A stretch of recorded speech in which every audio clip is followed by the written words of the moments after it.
Olá, pessoal, tudo bem? Nós estamos iniciando mais um episódio do JaóCast e hoje nós temos uma convidada que faz um trabalho que é essencial para as políticas públicas, para a proteção à criança e ao adolescente, né? Então, hoje nós vamos receber aqui a professora Oneide Gomes, ela que é advogada, pedagoga, é já conselheira do Conselho Tutelar há 4 anos, na região norte, que é a região que o setor JAO está incluso.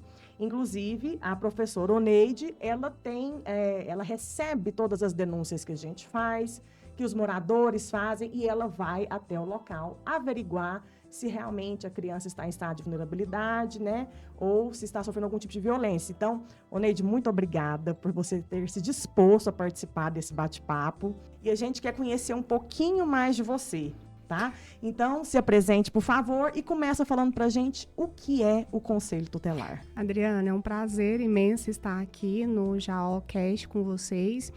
Bom, o Conselho Tutelar, na verdade, assim, eu falo que foi uma missão que Deus nos deu, né? Porque é onde praticamente eu adentro dentro da residência das famílias e vejo a necessidade delas e a gente pode trabalhar dentro dessa necessidade.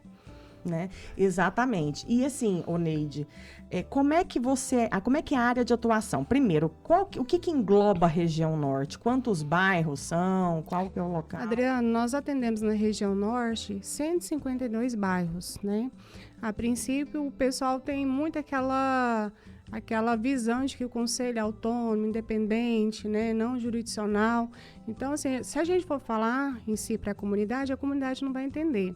Mas o conselho tutelar, na verdade, é um órgão que está efetivamente para ajudar a comunidade, seja no quesito de vaga de escola, seja no quesito que não está saindo médico especialista para determinada criança. Então, o conselho tutelar abrange várias vertentes para poder ajudar a criança e o adolescente. Eu achava, ó, pra você ver como é que são as coisas, né? Eu achava que o Conselho Tutelar atuava só em casos de denúncias de violência, né? Nesse sentido de proteção. Mas pelo que você está me falando, então, o Conselho Tutelar, ele é muito maior do que a gente imagina. Muito mais amplo, Adriana. Ele trabalha com vaga escolar, no CIMEIS. E às vezes a própria comunidade não sabe do trabalho de um conselheiro. Exatamente. Não, porque eu mesma não sabia, né? Então, assim, você é como se trabalhasse um pouco da assistência social também. Isso, Adriana. Na verdade, assim, eu entendo assim que não tem como a gente estar dentro do conselho e não trabalhar essa parte social. A gente sabe assim que os órgãos públicos que deveria trabalhar efetivamente nessa área social, a gente às vezes vê o que é a fragmentada da atuação deles.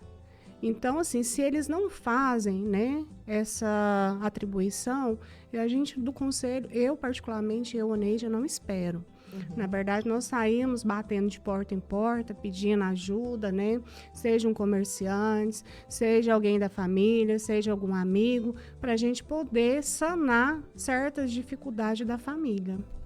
Porque essa situação de vulnerabilidade, né, ela é muito maior do que a gente imagina. Na verdade, eu entendo assim, Adriana, se uma mãe coloca um filho para ficar no sinaleiro, às vezes trabalhando, é porque ela está querendo comprar alimento na sua residência. Tem alguma coisa faltando dentro da sua residência.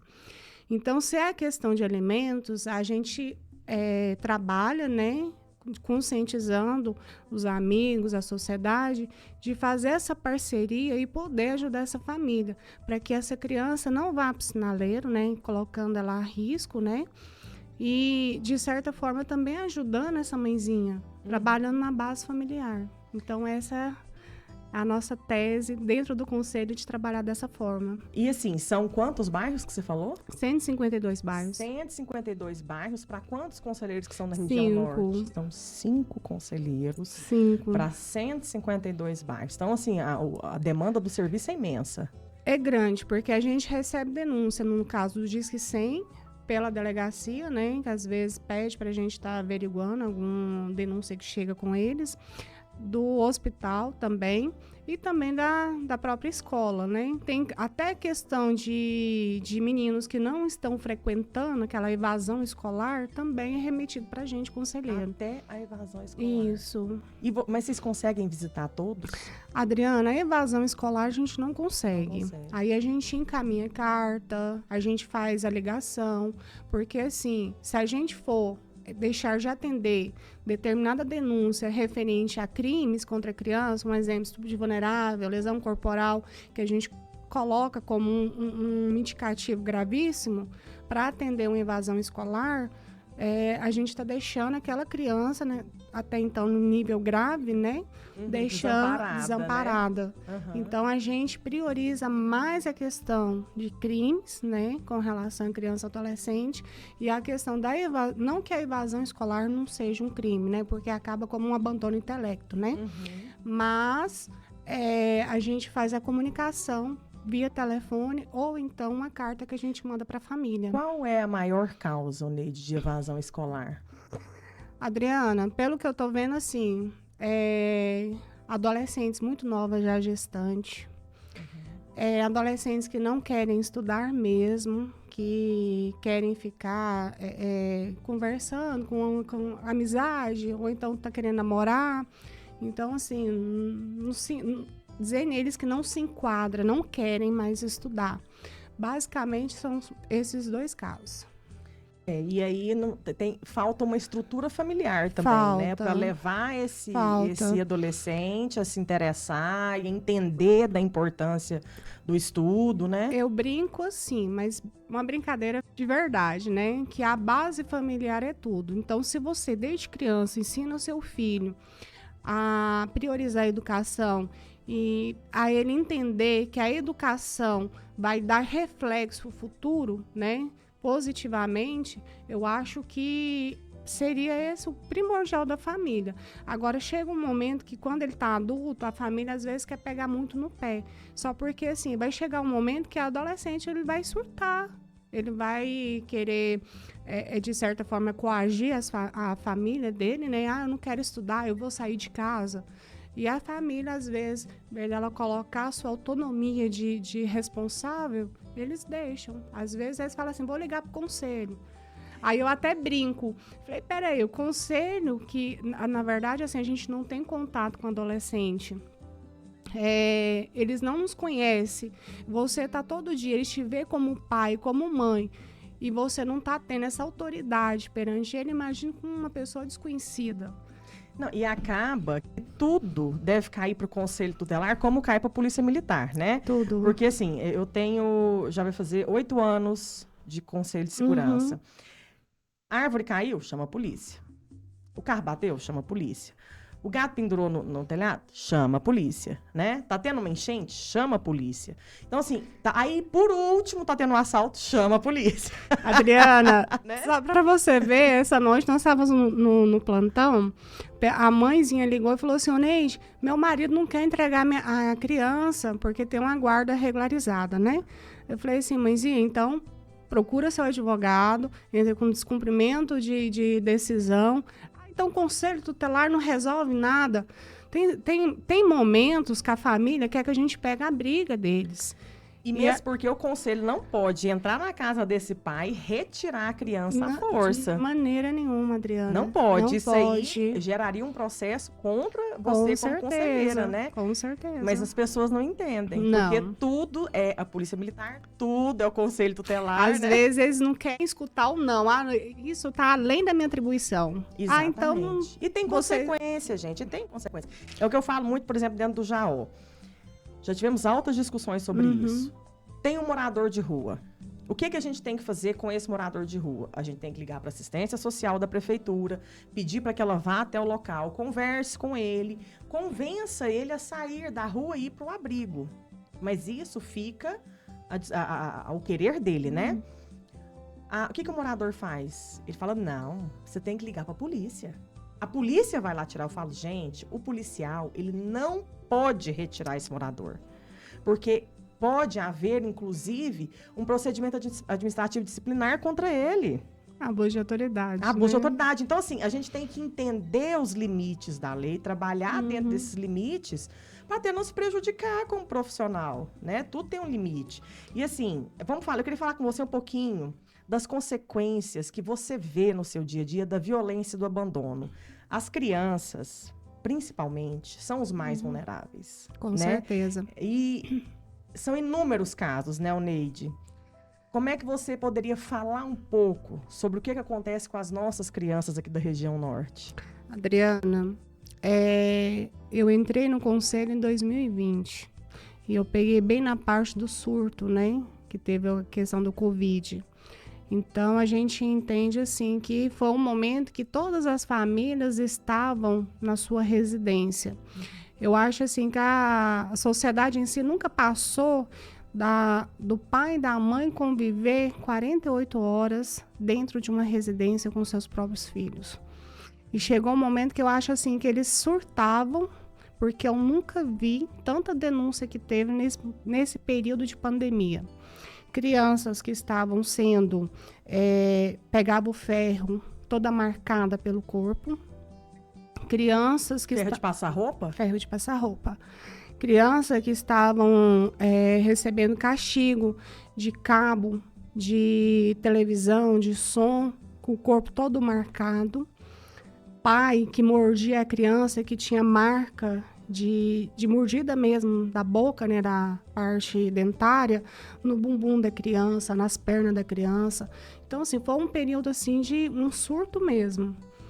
E, assim, a gente nunca deixou de trabalhar no período pandêmico, né? E a gente vê, assim, um reflexo que isso pode ocasionar com a criança futuramente. Porque a criança, ela vai ficar mais agitada.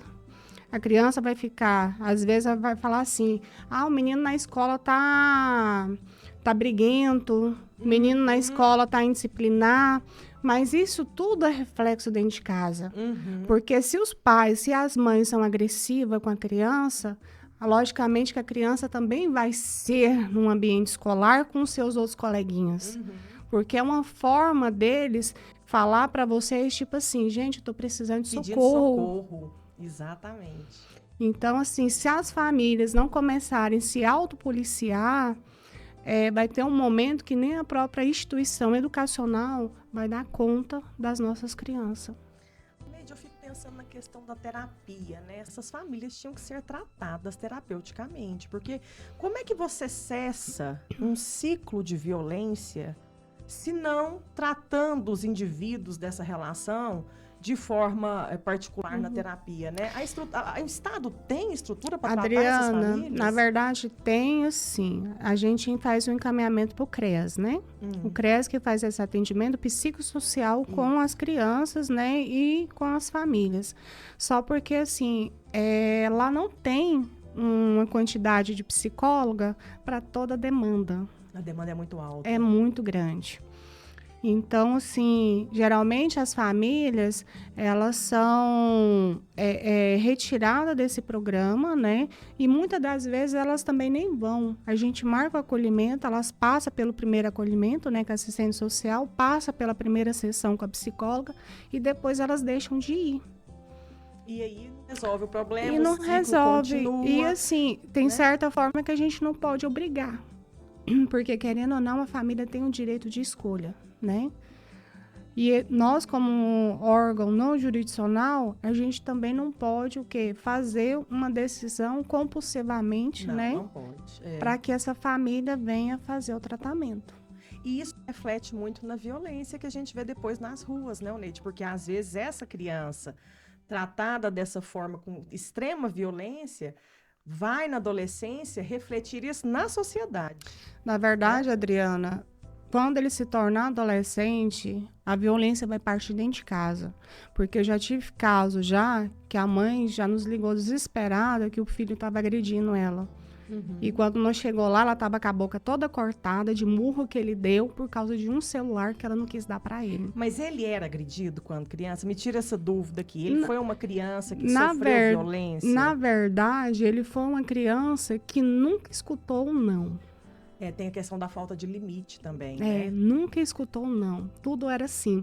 De uma família, assim, não é uma situação média. Não era muito alta, né? Família situação alta, mas uma família média, família padrão. Que tudo que, no caso, a criança pedia, os pais iam lá e davam. Quando chegou na fase da adolescência, logicamente os pedidos vai ser bem mais exonerados, né? Questão de valores. E a família não vai dar conta.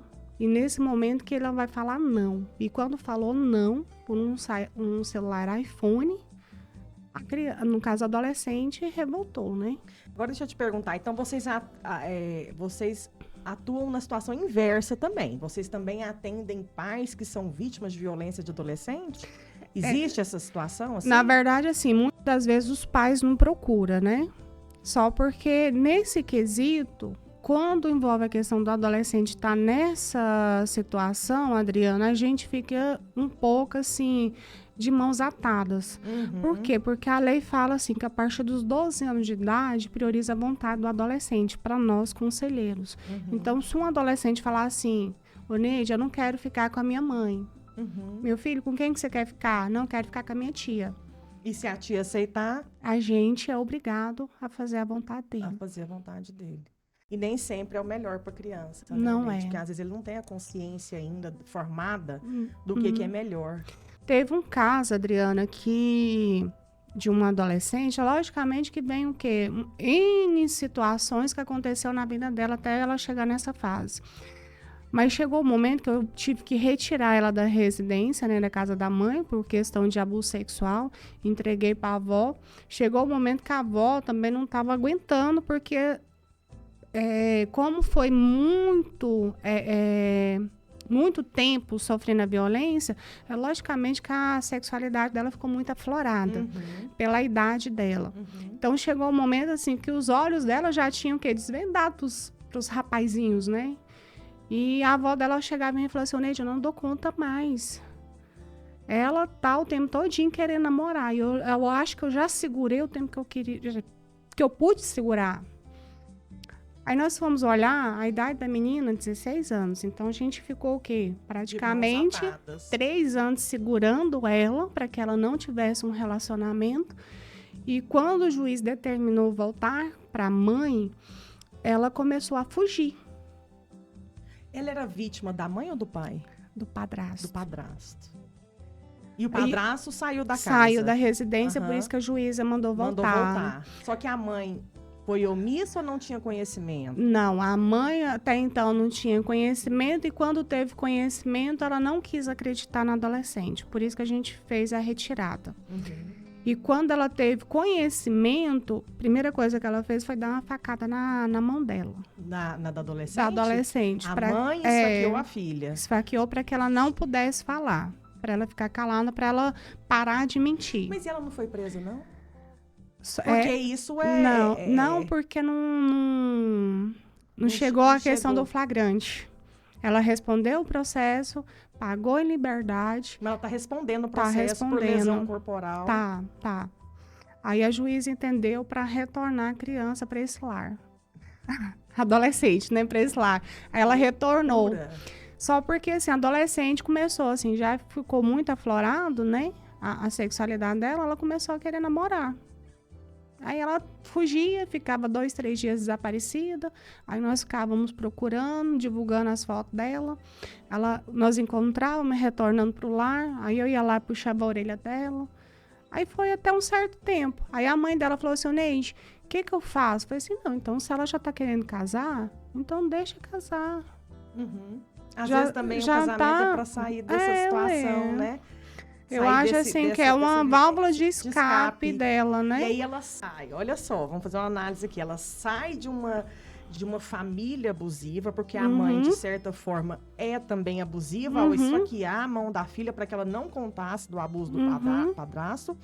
E ela sai de uma relação familiar abusiva para entrar, às vezes, numa outra, porque o marido também pode ser abusivo, né? A gente não sabe, mas pode Na ser verdade, assim, Adriana, eu pergunto, no caso pra mãe dela, como que tá o relacionamento, né? Ela fala, não, tá bem.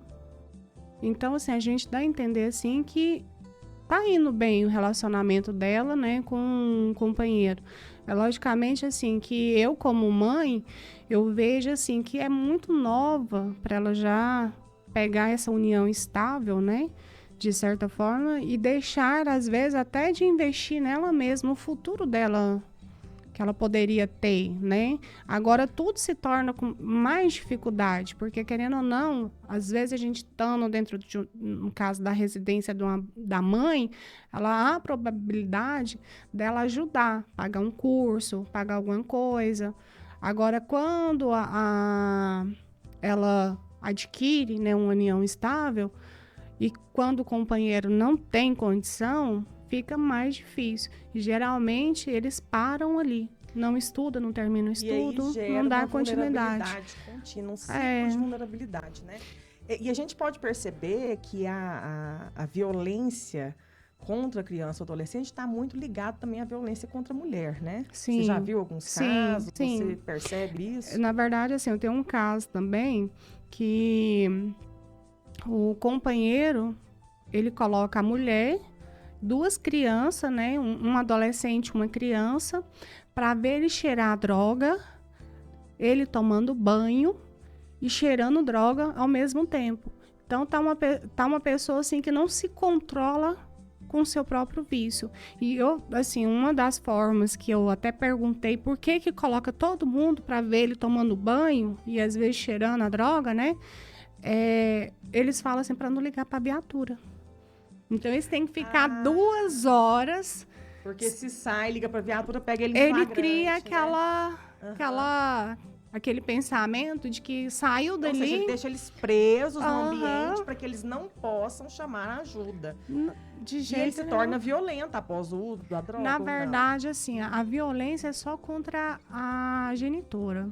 Contra a criança e o adolescente, não. Mas aí acaba que Eles presenciam. e acabam sendo vítima de uma violência. E é engraçado, assim, que o adolescente, ele tem uma inteligência imensa, que ele fala assim pra mim assim, não acho certo o que meu pai faz. Só porque a nossa família tem que estar unida. Até nesse momento eles têm que se unir. Só pra você Neide, ver. como é que você trata em você todas essas situações? Porque eu imagino que seu trabalho seja muito parecido com polícia militar, polícia civil, que convive com muita violência, com muito abuso. Como é que você traz isso para sua vida? Porque você é uma mulher casada, tem 2 filhos, né? Uma já moça, outro bebezinho. Como é que você traz isso para dentro da sua intimidade? Você consegue fechar uma portinha e falar, agora vai ficar tudo aqui e eu vou entrar para casa e tá tudo bem? Ou isso fica na sua mente? Adriana, vou falar a verdade para você. Quando eu entrei no conselho em 2020, os 6 primeiros meses... Você não dormiu. Eu falava assim, meu Deus, como que o senhor me joga aqui? Não dorme, porque as situações de violência são muito extremas, e né? E foi o primeiro caso de estupro de vulnerável que eu peguei. Foi dessa menina, né? Então, assim, eu como mãe, eu não conseguia entender. Não. Você entendeu? Não entende. E eu ficava assim, meu Deus do céu, como que eu vou fazer alguma coisa aqui? E às vezes, assim, tem momentos, Adriana, que esse sentimento de mãe fala mais alto. Você acaba colhendo, né? Porque eu vejo, assim, que tem meninas, igual criança e adolescente, igual no meu plantão mesmo, abriguei um adolescente de 15 anos, mas pensa numa menina tão amorosa, que eu até falei assim, até brinquei com meu marido, falei assim, vou levar pra casa. Que dá vontade de adotar todo mundo, né? Vem viver aqui, gente. Eu acho, assim, que nessa brincadeira, se fosse, acho que eu tinha uns 30 meninos lá em casa. Meu marido tinha que trabalhar muito para poder ajudar. Então, assim, Adriana, eu vejo, assim, que hoje eu já consigo separar entender mais, né? bem isso aí. Deixar o serviço no meu serviço, né? E não levar para dentro da minha casa. Só porque tem momentos que não tem como. Que às vezes a gente frustra com a situação. Principalmente quando é criança e bebê. Pois é. O bebê mais vulnerável de todos, porque nem ele dá conta, né? Tem muito caso, amiga? Tem muito caso. Principalmente de abuso. Gente de Deus. E aí vocês tiram... Pois é, qual que é o procedimento? Vamos supor, uma vizinha fez uma comunicação. Olha, o bebê tá chorando demais, tá fora do comum choro. Ela liga para o Conselho Tutelar, você vai até aquela residência. Lá você constata o quê na criança? Como é que você consegue Na visualizar? verdade, assim, quando a denúncia chega pra gente, ô Neide, ó, a criança tá chorando muito e os pais não têm muito cuidado, é negligente. E aí, quando a gente chega na residência, a primeira coisa que a gente faz é olhar a criança, ver a questão de marca, né? Ver as partes íntimas para ver se é igual. Teve uma nenenzinha de 9 meses que nós pegamos, que o ânus dela parecia uma couve-flor. Então é visualmente possível detectar sem levar para o IML fazer corpo de delito, Não, nem mas nada. aí o que acontece? A gente chegou no local e verificou e constatou. Primeira coisa que a gente faz é na delegacia, faz o boletim de ocorrência. E Quando você não é mesma- estado. Você mesma faz, como conselheiro tutelar. Sim, nós mesmos. Aham. Quando não é estado grave, porque quando é estado grave, a primeira coisa que a gente faz É é pro hospital. pro hospital. Aham. Nós vamos na delegacia, faz o boletim de ocorrência. Fazendo o boletim de ocorrência, a gente faz o exame de corpo de delito e a gente já retira de imediatamente essa criança. E manda Entrega para onde? para um responsável. Aí a gente entra na lei, que é a família extensa. Que seria o quê? Uma tia, uma avó que tenha condição de cuidar. E quando não tem nenhum da família, a gente faz o abrigamento.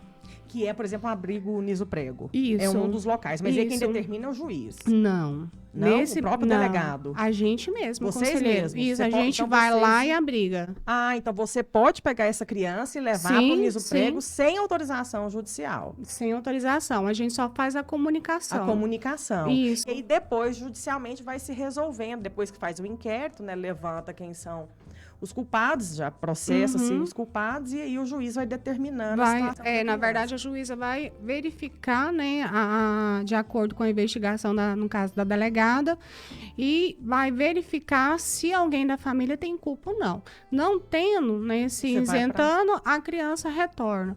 Se caso todos for culpado, a família faz uma busca, né? A juíza faz uma busca da família extensa para verificar quem poderá ficar com essa criança. E muitas vezes essa criança fica sendo jogada, né, Oneide? Fica. Na verdade, a possibilidade. gente entende assim, Adriana, lá no Niso tem muita criança. Eu visitei o Niso. Muita é uma coisa criança, muito. partiu o coração. E assim, a gente como mãe que tem coração e sensibiliza com o outro, é de cortar o coração. Lá tem bebês. Tem. Tem bebês, assim, recém-nascidos. Eu entrei no berçário, eu fiquei encantada. A coisa mais linda, aqueles bebês lá. E dá vontade de pegar e levar pra gente. Eu falei lá pra casa, falei, gente, eu vou ter que ir no abrigo, assim, com um compromisso, né, de voltar. Porque a vontade de você ficar lá, ajudando, e assim, é uma coisa que eu não sei te explicar. A gente se sente até responsável por essas crianças. O que eu posso fazer por elas? O que eu posso melhorar a vida delas, né? Eu lembro que uma vez que a gente foi, tinha uma brigada lá que ela tinha restrição à lactose. Então, todo mundo comia o que as igrejas levavam, o que os doadores levavam, mas ela não podia comer nada, porque ela tinha restrição e tudo tinha a tal da lactose. Aí eu falei assim, gente, vamos levar, então, um doce para ela sem lactose. Aí compramos um açaí que é feito lá no Jaó, que ele não tem a lactose. Menina, essa menininha... É a melhor coisa. Ela comia, assim, que o olhinho dela chega brilhava. Eu acho que fazia anos que ela não põe um doce na boca, porque senão ela dá, né, vários problemas. Então, assim, Oneide, são coisas tão pequenas. Simples, né, Adriana, pra gente. Pra gente que tem um dia a dia normal, Uhum. mas que para essas crianças faz toda a diferença. Muita, né? muita. Então, é uma situação muito triste, né, Oneide? Muito, Adriana. E a gente vê, assim, que acaba sendo precário, né? Porque eu digo pelo nosso conselho. Às vezes a gente precisa de determinadas coisas e a gente não consegue. E é onde a gente bate na porta de nossos parceiros, né? Que ajuda, que são pessoas particulares, amigo nossa, né? Muitas das vezes eu bati na sua porta também pedindo socorro, né? Ajuda. E todas as vezes me atendeu justamente para essas famílias, para essas crianças. Então a gente vê que também lá no NIS é dessa forma. E assim, aproveitar que o morador está assistindo, o comerciante, quem pode ser parceiro do Conselho Tutelar? Como é que faz para ser esse parceiro? Adriana, na verdade, assim, um exemplo que eu vou te dar. O pessoal lá do nosso conselho mandou uma psicóloga. A gente tinha a sala, mas a gente não tinha o material. Uhum. Material que você fala é cadeira, mesa? Mesa, tudo. Uhum. E o que a Neide faz? Sai Corre batendo de atrás, né? porta em Bater na porta. porta. Então, assim, bati na porta do shopping, eles me doaram as cadeiras. Bati na porta do batalhão, né? Eles me deram a mesa. Então, assim, são coisas simples, né? Que às vezes para o outro é simples, mas para a gente faz uma diferença. E a estrutura do conselho física, como é que é? Adriana, o único problema que nós estamos tendo lá agora é, em tempo de chuva, a nossa recepção, ela fica toda molhada. Então, pessoal, assim, porque o nosso prédio é alugado. E fica nesse jogo. O contrato que a prefeitura assinou, quem tem que dar essa Arrumar manutenção é a prefeitura, né? A prefeitura fala, não, quem tem que arrumar é o locador. Então, acaba jogando E o trem fica molhando. já tem 3 anos. 3 anos? 3 anos. Desde quando eu E entrei. pior que vocês, assim, também não tem muito tempo para ficar correndo atrás desses pedidos de ajuda, porque você tem que ajudar a criança que está vulnerável, você tem que ajudar a criança que está vítima de violência, você cuida até da evasão escolar. Que tempo que sobra para você pedir ajuda, Na verdade, né? assim, na questão estrutura, né, do prédio, a gente fica até receosa de mexer, porque querendo não ter um contrato. Né? Às vezes a gente vai mexer na estrutura, o próprio locador depois vai entrar com um processo, né, contra a gente, né? Isso também. Então, assim, a gente prefere não mexer e ficar mandando ofício um pro outro. Tem um local para vocês que não seja alugado, um local que já é terreno da prefeitura, Adriana, que possa construir? Na verdade, assim, a nossa secretária, né, ela até tinha ido lá, né, e verificado a possibilidade de encontrar um local. Só porque, assim, lá não tem na nossa região. Eles fizeram um levantamento, inclusive o prefeito até fez um projeto, né, para todos os conselheiros ser padrão, né, com sala, tudo estruturado, porém é um projeto futuro, né? De agora, de imediato, não tem. Não tem, as eleições estão vindo em 2024 e é hora do conselho se unir, né, todas as regiões se unirem e apresentar para cada candidato a prefeito um projeto para reestruturar, né? Por que não? Na verdade, assim, eu falo assim que apresentar a proposta a gente apresenta, né? Mas o duro é ter o acolhimento, É. né? A questão é do retorno. Do retorno. Não, igual lá no Jaó eu faço pedido ao Arco do Vento, né? E pedir a gente pede o tempo todo e às vezes o morador ele não entende. Eu falo, gente, eu peço. Mas eu ter o pedido atendido são outros 500. E tem que ter vontade política, né? Eu brinco assim, Adriana, não a gente já tem. Vai que a gente vai já tem um sim, né? Então, assim, a gente sai mandando ofício, solicitando. Então, assim, a gente deixa Deus agir, né? E tocar no coração, na hora que tocar no coração e ver. E o Ministério Público, vocês não podem fazer uma parceria, a Prefeitura doar o terreno e o Ministério Público doar a construção? Vocês já pensaram nessa possibilidade? Seria uma tese legal da gente estar trabalhando, né? Porque existe essa possibilidade. O Ministério Público, né, ele recebe multas, ele recebe acordos de não persecução penal. Na verdade, assim, nesse quesito, Adriana, já não vai para os conselhos, eles vão para as SEMAS. Nós encontramos uma parceria que foi com a juíza Maria do Socorro, que todas as multas relacionadas a crimes, alguma coisa assim, ela revestir isso para o conselho. E não está indo para o conselho, vai para a SEMAS. Agora vai para o conselho. Agora com a juíza, sim. Agora, demais órgãos, um exemplo, Ministério Público, um exemplo, questão da Caixa de fazer doação, já não vai para o conselho, vai para a SEMAS, porque o conselho ele não tem CNPJ. A gente é vinculado na SEMAS. E aí, quando o recurso entra na SEMAS, as demandas são enormes. E não chega de lembrar. Inclusive, era para vir uma remessa de computador para a gente e a gente está até aguardando, porque até agora não chegou. E isso precariza o atendimento ao vulnerável, que é a criança e o adolescente. Na verdade, assim, os nossos computadores eles são bem antigos, Adriana. E a gente usa, eles integraram o sistema, né, do CIPA, né? Agora a gente tem que estar mexendo também no SEI, porque tá chegando denúncia pelo SEI também. E assim, às vezes sobrecarrega o nosso computador. Então, o computador, às vezes, assim, você vai ligar ele e não liga, porque tá cheio. Uhum. Então, tá dessa E forma. um sistema muito antigo, né? Antigo demais, porque é computador antigo. Ô, Neide, vamos lá. Atuação sua no JAO. Como é que a gente poderia falar o seguinte?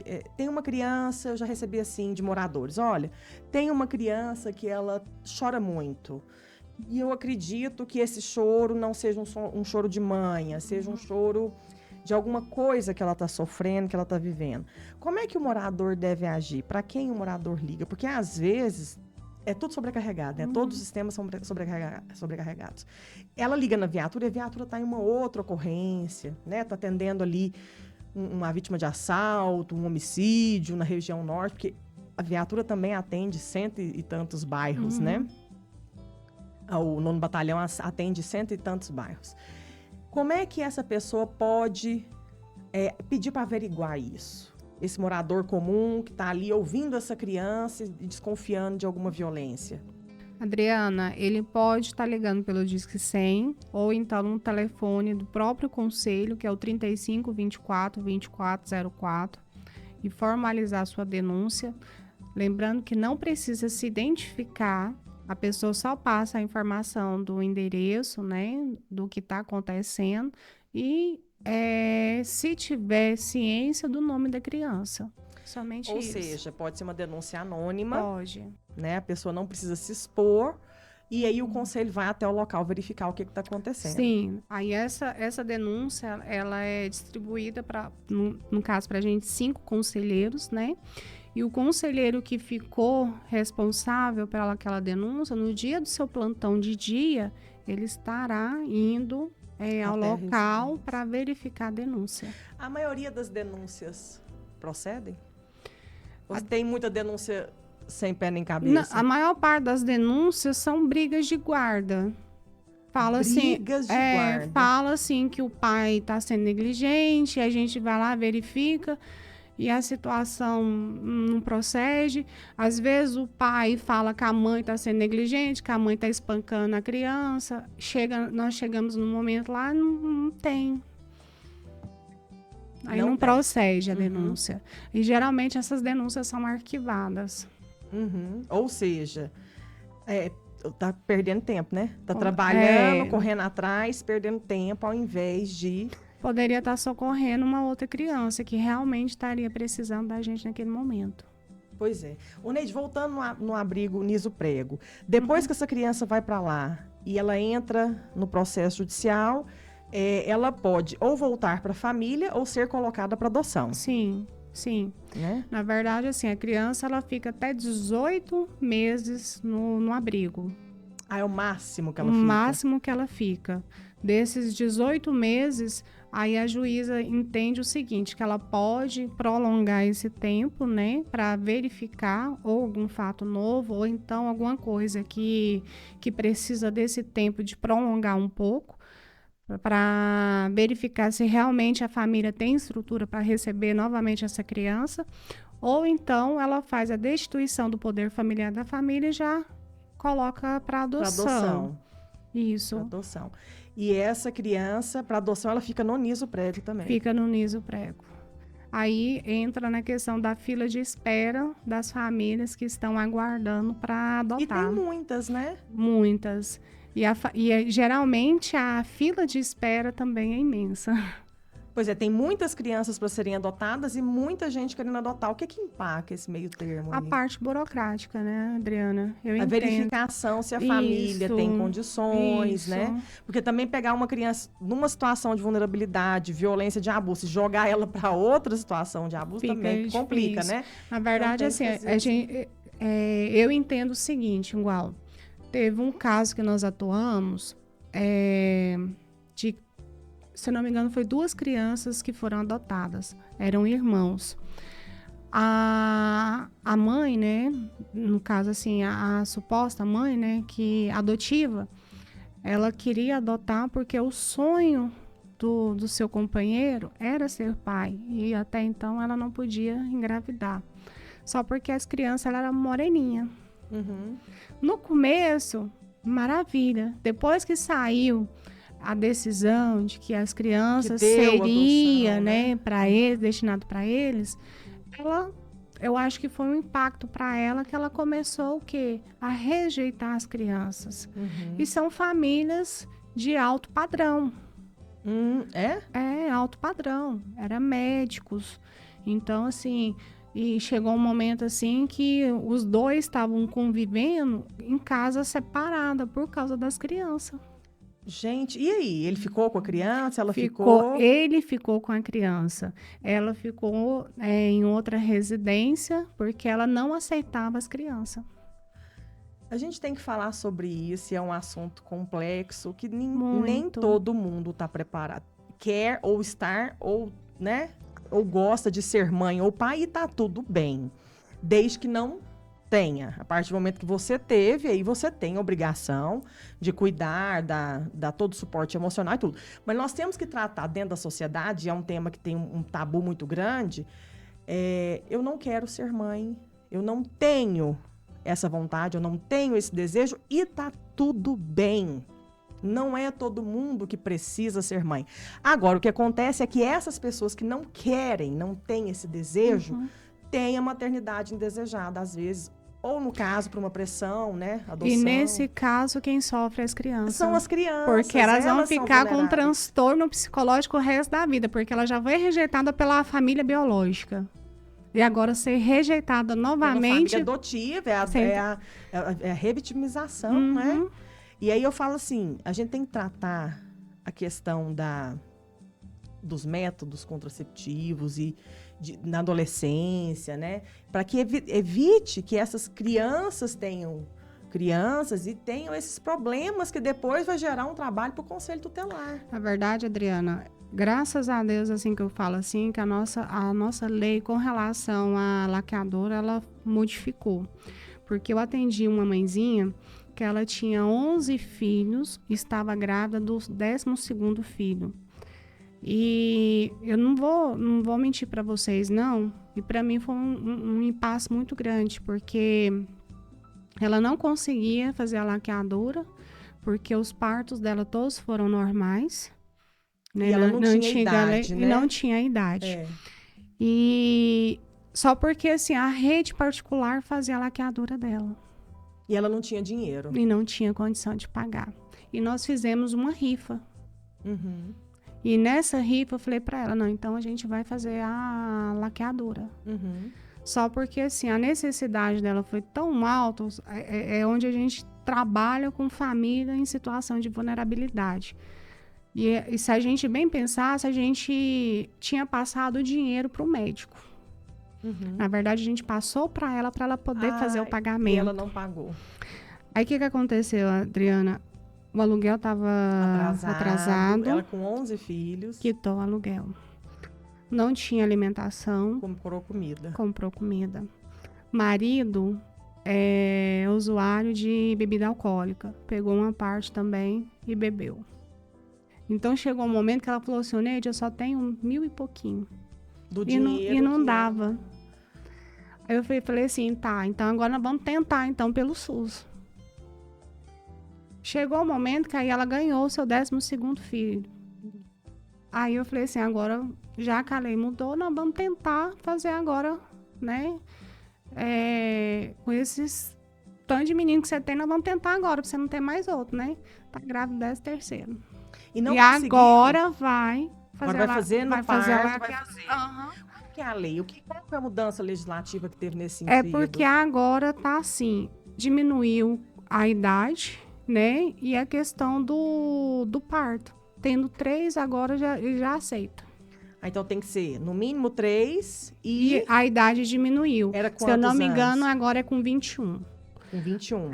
Antigamente, se eu não me engano, era com 26 anos. 26 ou era 28, alguma coisa assim. Entendi. E ela assina um termo de aceitação dessa cirurgia e tá tudo ok. Tranquilo. Porque se não for pelo Estado, essa mulher nunca vai ter condição de fazer. Na verdade, assim, a antiga lei, ela tinha que ter pelo menos passado por um parto cesárea, né? E o dela nunca deu. Geralmente... Ainda tinha que passar por uma cesárea para poder você fazer a laqueadura? Se fosse tudo normal, não tinha. Não ia ter, ué. Tinha que ter pela idade. Aí a idade também não aceitava e a quantidade de filho era independente. Entendeu? E agora ela vai fazer. Ela pode fazer mesmo tendo parto normal. Mesmo tendo parto normal. E a gente tem que entender também... E geralmente, se a gente for no hospital, né, público, primeiro eles vão induzir o parto normal. Para depois fazer a cesárea. Só se não conseguir fazer o normal. E aí a gente tem que entender também que muitas vezes o método contraceptivo, ele não é 100% eficaz. Essa mãezinha mesmo, ela engravidou com aquele DIU. Com o DIU. Eu já vi criança nascendo com o DIU na mão. Você já viu no Instagram? Já vi. Aí essa criança, ela vem, a mãe não tem estrutura nenhuma, ela sofre todo tipo de vulnerabilidade, porque não tem uma condição de proteção, né? E aí você vê a violência transcorrendo ali e o Conselho Tutelar tendo que amparar. Sobressair, né? Com aquela situação, né? Que a gente tem que correr, né? Começar a incluir ela em algum programa, né? E correr atrás.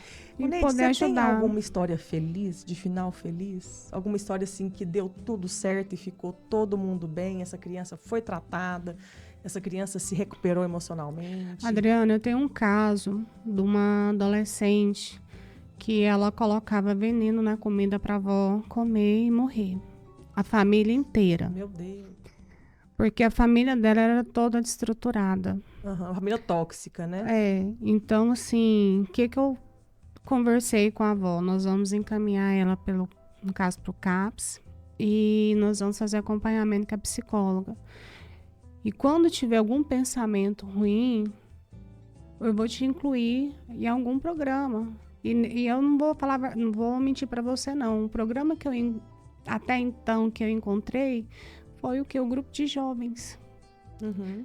Que, querendo ou não, a igreja às vezes ainda ajuda, né? Uhum. Porque passa a maior parte do tempo com outros jovens se inteirando. Logicamente, que a gente tem que filtrar pessoas para estar do nosso lado. Pessoas boas, logicamente, a gente tem que estar do nosso lado. Pessoas ruins que vai te fazer andar no caminho ruim, essas a gente tem que se esquivar. Então, foi isso que eu fiz com ela. Então, quando a gente encaminhou, né, a gente iniciou o tratamento dela, a avó dela mandou mensagem e falou assim: olha, Neide, ela tá uma bênção, uma maravilha. Só porque, assim, ela em si tá ótima, a avó tá ótima, mas o pai, que é alcoólatra, continua sendo um problema dentro da família, o tóxico da família.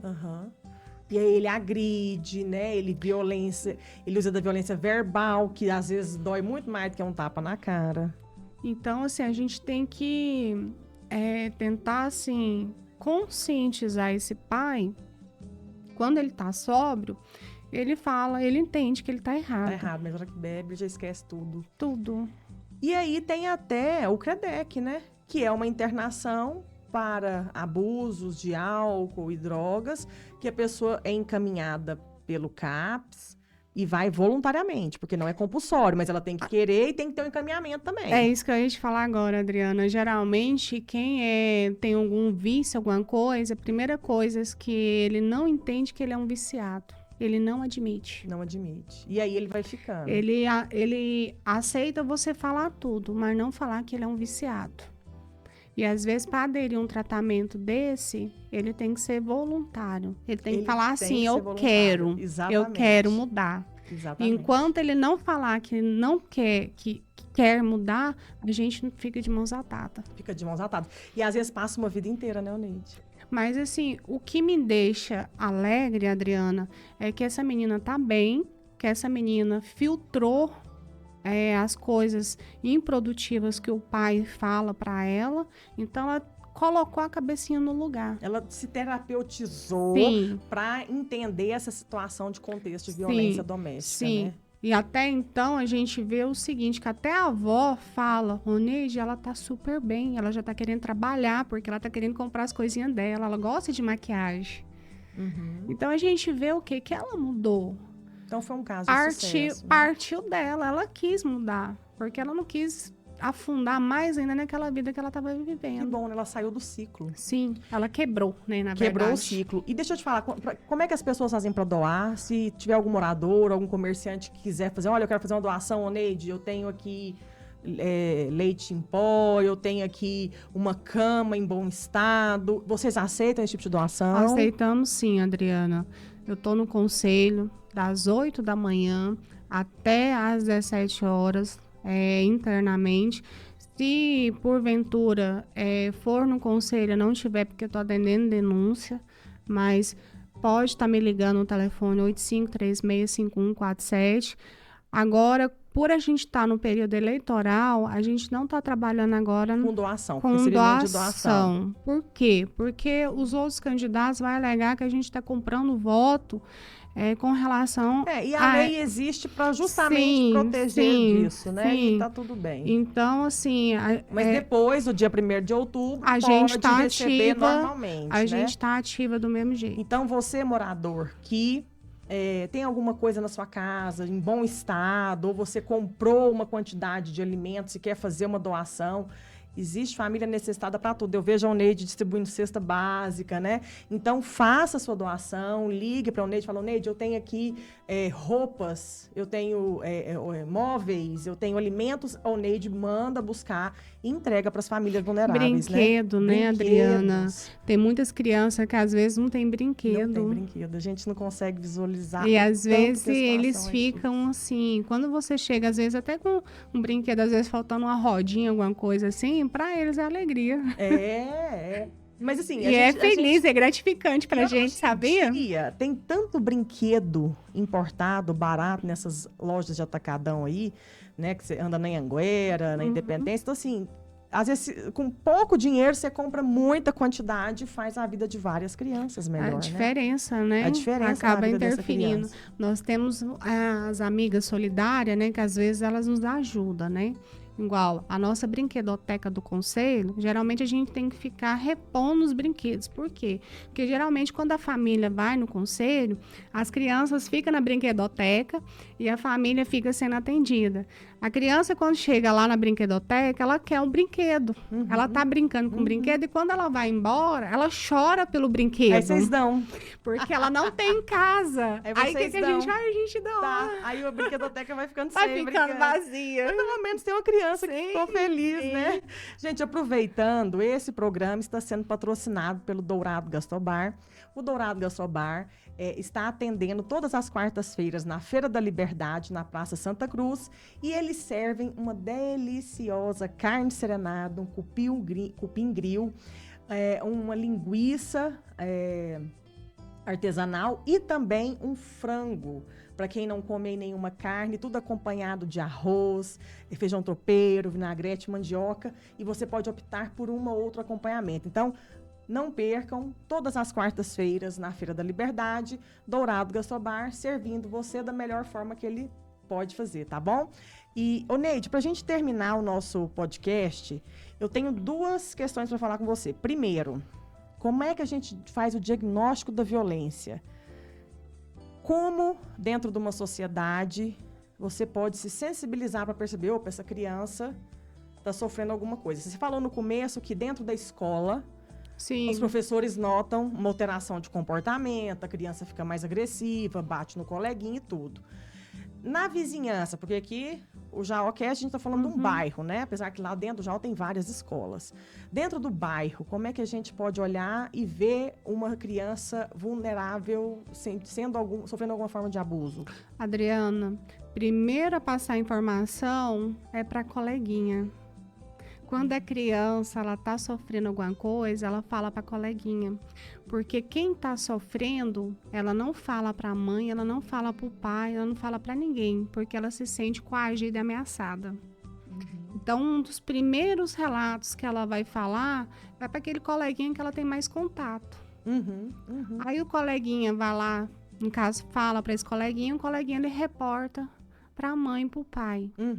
Então, ficar atento aos nossos filhos, né? E ao que eles trazem de conversa da escola, do de brincar na praça, o que ele está trazendo de conversa dali. Sim, sim. Até mesmo em brincadeiras com o coleguinha às vezes toca em um local que não é apropriado, né? Que a gente brinca, né? Naqueles sinais vermelhos, os né? sinais vermelhos. Do corpo. E já começa a chamar a atenção. Peraí, por que o coleguinha tá fazendo isso? Alguém deve estar praticando nele. Ou então ele tá vendo alguma coisa acontecer, entendeu? Então já começa daí. Então os pais que estão ali, eles têm que ter a total atenção, primeiro com seu filho, pelo que ele está fazendo, e depois pelo que ele está produzindo para você. Então, se ele fala para você, o coleguinha pegou aqui. Às vezes a gente, pais, no dia a dia, na correria, a gente não vai dar tanta importância na fala dele. Mas é onde a gente tem que levantar a luzinha e falar assim, peraí, alguma coisa está acontecendo. Ou seja, a gente tem que estar atento, né, sim, Oneide, ao que está acontecendo ali ao redor dos nossos filhos, as convivências, né? E o que eles trazem, porque geralmente a criança pequena, ela chega em casa e ela conta um monte de coisa, né? Relata. A professora fez isso, o coleguinha caiu, o outro não sei o quê. Eu lembro que os meus meninos, era pelo menos 1 hora por dia eles fazendo relato de um monte. E assim, às vezes é desconexo. E você fica até meio perdido. Mas aí que tá, a gente tem que, na correria, às vezes a gente liga um botão do automático. A criança tá falando, você não tá nem entendendo, porque ele não tá te perguntando. Ele tá só relatando. E às vezes é naquele momento que a gente tem que ter mais atenção. Porque num desses relatos você pega alguma coisa, mas isso aí não tá certo, esse tipo de comportamento, né? Então, o recado para os pais é: fiquem atentos ao que os seus filhos estão dizendo, né? Na primeira infância, na segunda infância, tudo, para pegar esse tipo de... Na verdade, tanto na fala quanto também na prática, do que ele tá praticando. Às vezes, assim, ele tá sentando, um exemplo, a criança, ela tá sentando em cima de uma boneca. Então, são certas coisas, assim, que vai chamar a nossa atenção. E você falou uma coisa muito importante, a questão dos sinais vermelhos, né? Que é aquele desenhinho que fala, não pode tocar semáforo, aqui, né? Não pode tocar. Não pode aqui, tem não pode locais aqui. Que pode. Né? Aqui, sinal verde, né? E aqui, sinal vermelho. Então, assim, fazer esse relato com a criança o tempo todo, né? Só você pode se tocar, só você. Sim, né? sim, tem que orientar.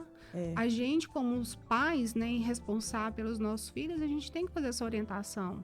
Isso tem previne, né, Oneide? Isso previne. Previne, e além de tudo de prevenir, eles vão reportar a você. Porque eles vão ficar o quê? Epa, peraí, aquela pessoa ali fez uma coisa que é errado porque meu pai ensinou. Olha o semáforo, tá vermelho. E eles vão te reportar, e é onde você tem que ter atenção, porque às vezes até alguém da família, hoje a questão do abuso, Adriana, primeiro vem a questão do padrasto, vem os tios, vem os irmãos, vem vizinho, tio. Nós tivemos um caso de um adolescente de 12 anos que ficou grávida, que faleceu, porque quem foi o abusador foi o tio. Meu Deus! Então, assim, são coisa assim que, se a mãe tivesse trabalhado a questão do semáforo, ela tinha falado para E a violência é muito dentro daqueles que estão dentro, né, do círculo de confiança. É isso que a gente Adriana, tem que entender também, geralmente, né? Igual, quem não tá dentro, né, da família, às vezes é um amigo querendo ganhar espaço ali, às vezes até sua confiança, para você abrir as portas e ele entrar dentro da residência, para poder fazer o quê? Praticar determinado ato. E às vezes te ganha tanta confiança quando a criança fala assim: fulano tal pegou aqui. Menino, para de mentir, você acha que fulano tal vai fazer isso? E é isso que eu ia falar. Outra coisa, vamos procurar entender mais, né? E às vezes você, no primeiro momento, eu acho que você tem que ficar de observação. Sim. Você não tem que falar para ele: você tá mentindo.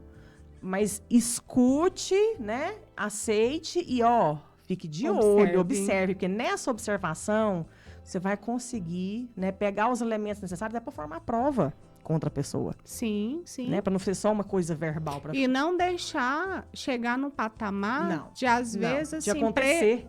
prejudicar, no caso, seu filho, e ter a questão da conjunção carnal. Isso, porque é o quê? Vai ser o quê? Uma violência maior ainda para o corpo da pessoa, da criança, que vai ter reflexo futuro. E acreditar que os nossos filhos, no que eles falam, né? Muito. Acreditar na história, na verbalização deles, isso é muito importante. A questão da orientação, Adriana, que eu falo. Às vezes tem mãezinha que fala assim, mas meu filho mentia muito. Então, você tem que se autopoliciar. Peraí, criança, geralmente, quando ela está mentindo, 3 dias consecutivos, ela não consegue sustentar a mesma mentira. Geralmente, tem fatos, assim, que eles vão acrescentar. Ou ele vai acrescentar e vai falar assim, não, mas fulano fez isso, entendeu? Então, você tem que saber o quê? Conhecer o seu filho. Eu conheço meus filhos. Eu sei no momento que eles estão mentindo e no momento, às vezes, que ele está, de certa forma, omitindo certas coisas. Então, a gente tem que saber ter essa amizade, ter essa interação para poder conhecer os nossos filhos. E proteger nossos proteger, filhos, né? Primordial. Primordial. Ô, Neide, a sua campanha, dia 1º de outubro, é uma eleição que ela não é obrigatória. É uma eleição que a pessoa vai votar de forma facultativa, ela vai se ela quiser, né? Então, eu gostaria que, primeiro, a gente vai começar, assim, uma campanha. Independente em quem você vote, independente qual candidato você apoie, né? Dia 1º é o dia da eleição do Conselho Tutelar. E vocês viram a importância desse conselheiro na nossa sociedade. O que você tem para dizer sobre essa votação? Na verdade, assim, Adriana, eu falo assim que é o dia de você, cidadão, exercer seu direito de escolha.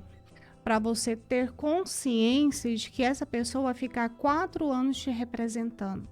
Às vezes eu brinco assim, se você for colocar uma pessoa que não tem conhecimento, que não tem maturidade ou que não tenha uma certa profissionalismo para estar ali, você vai colocar mais um para somar. E não vai somar. E não vai somar. Às vezes você vai bater na porta e as coisas não vão andar. Às vezes aquela pessoa vai estar ali e não vai desempenhar um bom trabalho. Às vezes vai deixar a desejar. Então, no dia 1º de outubro, escolha seus candidatos. Até então, se diante de tudo que a gente falou aqui, abrir o coração para o meu nome, agradeço bastante. E se não, se você tiver seu candidato, faça um feedback das coisas que ele mesmo produziu para a comunidade. O que ele fez para a comunidade? Quais são os trabalhos que ele tem prestado para a sociedade? Então, são certas coisas, são certos questionamentos que você, cidadão, tem que fazer. Porque no dia 1º, igual eu falei, no dia 1º de outubro, você vai colocar uma pessoa para representar a comunidade, para te representar. Isso. E aí, você colocando uma pessoa que não trabalha, você tem crianças sendo deixadas de lado. Você tem toda uma problemática que não vai ser avaliada, que não vai ser... As denúncias não vão ser ouvidas. Aí essa criança vai ficar aí exposta, às vezes, à violência, ao abuso, muito mais tempo do que precisava, né? Do que poderia ser interrompido, isso através do trabalho do conselheiro. Na verdade, assim, Adriana, eu falo assim que vai ter um trabalho fragmentado, que não vai ser desenvolvido. Às vezes, a criança vai ficar desamparada. Às vezes, assim, um grito de uma criança é um conselheiro para ir lá socorrer ela. Porque eu brinco assim que a última das últimas instâncias que tem é o conselheiro. De dar esse suporte para ela. E se a pessoa quiser votar em você no dia 1º de outubro, professora Oneide Gomes, qual que é seu número? 212. 212, ficou um número bom, né? Ficou um número fácil. Então, professora Oneide Gomes, número 212, dia 1º de outubro. Onde é que o pessoal do morador do Jaó pode votar? Na escola CIEM, pessoal. As urnas vai estar lá, a eleição vai acontecer das 7 da manhã até as 17 horas da tarde. Todo cidadão que vota da região do Jaó pode votar na escola CIEM. E nós estamos aí. Caso vocês do Jaó continuar precisando, né, dos nossos serviços, né, estamos à disposição de vocês. Ótimo. Ô, Neide, só uma dúvida. Por exemplo, se a pessoa mora no Jaó, mas vota no centro, ela pode, na eleição regular, ela pode votar lá no CIEM ou ela tem que votar lá no centro? Não, aí no centro vai ser os candidatos da região central. Isso, da região central. Então, a pessoa para votar no Conselho Tutelar no dia 1º de Ela outubro, tem que votar a na zona nossa... eleitoral dela tem que ser ali na região norte. Isso, né? isso é Para votar em você, no caso. Isso, é porque é separada por região, Adriana. Cada região tem um Cada grupo região, de candidatos. Sim, sim. Aí na região norte, quem vota no Jaó pode votar Nos candidatos da região norte. Uhum. Quem vota no centro vai votar nos candidatos Ou central. seja, não é pelo domicílio, e sim pela zona eleitoral. Sim, a zona eleitoral define quais os candidatos você pode votar, porque cada candidato representa uma região. Correto, né? Adriana, é isso então, mesmo. quem tem a zona eleitoral na região norte pode votar no Jaó. Isso. E qualquer coisa também, caso não vote no Jaó, mas vote no Santa Genoveva, no Guanabara, está tendo também nas escolas. Qualquer coisa pode entrar no nosso Instagram, que é Conselheira Tutelar, né, professor Oneide. Lá nós estamos deixando todos os locais que vai acontecer a votação e as escolas que foram aglutinadas, porque, na verdade, Adriana, como não é toda a população que vota, até então, em 2019, só 10 mil habitantes da zona norte votaram, então só tinha 35 urnas. Esse ano, pela quantidade ter aumentado, vai ter 47 urnas. Então, tem algumas escolas que eles aglutinaram, mas a gente tem a visão futura de que um dia todas as escolas recebam urnas para poder votar e que toda a sociedade em si vai votar, porque até então não é o voto obrigatório. Aí deixa eu te perguntar outra coisa. A pessoa vota no Guanabara, por exemplo, ela mora no Jaó, mas ela tem o domicílio dela eleitoral lá no Guanabara. Ela pode votar lá no CIEM? Não. Aí, se ela vota no Guanabara, é igual eu falei, igual a escola... Porque Guanabara é região norte. Só vai ter 3 escolas urnas lá, que seria o Colégio Militar, o Pedro Costa e o Jornalista. Só porque quem vota, um exemplo, no professor Lourenço, vai votar no jornalista. Então, é por isso que eu estou pedindo para vocês entrar lá no nosso Instagram. Lá você faz essa comunicação, sim, né? Sim, a zona eleitoral tal a tal vai ser atendida na escola tal. Sim, né? Você faz essa comunicação. Eu faço assim, ó, quem vota na escola professor Lourenço vai votar na escola jornalista. Então, certo, a gente vai fazer... É porque eu voto, por exemplo, no integrado. Mas aí eu posso vai votar no CIEM.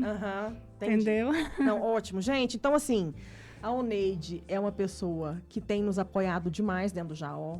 Foram várias denúncias que ela esteve no local, ela fez a averiguação, ela levantou se aquela família ou se aquela criança estava em situação de violência ou de abuso. A gente tem trabalhado já há 4 anos, né, Oneide? E tem dado muito certo. É uma pessoa que tem todo o meu apoio, todo o meu respeito. E eu espero, sinceramente, que a população te eleja para mais um mandato. Porque eu apoio a Oneide por quem ela é. Por quem ela é. E não porque eu tenho alguma coisa para receber ou dar para você. Porque a Oneide é uma pessoa que tem compromisso, ela é uma pessoa que tem amor pelo que ela faz e ela dedica de forma, assim, maravilhosa, integral. E eu admiro muito seu trabalho. Admiro mesmo. E eu espero muito que você ganhe essas eleições para continuar fazendo esse trabalho que você já faz. Adriana, eu agradeço imensamente pelas suas falas, tá? Para mim, tocou muito no meu coração. Eu tenho um apreço muito grande, admiração pelo seu trabalho à frente do Jaó, do Consegue. Obrigada. E, para mim, ouvindo essas palavras, é gratidão. Por quê? Porque a gente vê que o trabalho que a gente desempenhou dentro do Conselho é um trabalho que fez diferença. Que as pessoas de fora, né, que até então a gente não atende, como que é no seu caso, né, porque até então nunca fui nessa casa para ver seus meninos. Graças a Deus. Conselho, graças a Deus. Mas a gente vê, assim, a gente nota pelo nosso trabalho, né? Então, assim, se vocês estão vendo isso, imagina as famílias que a gente atende.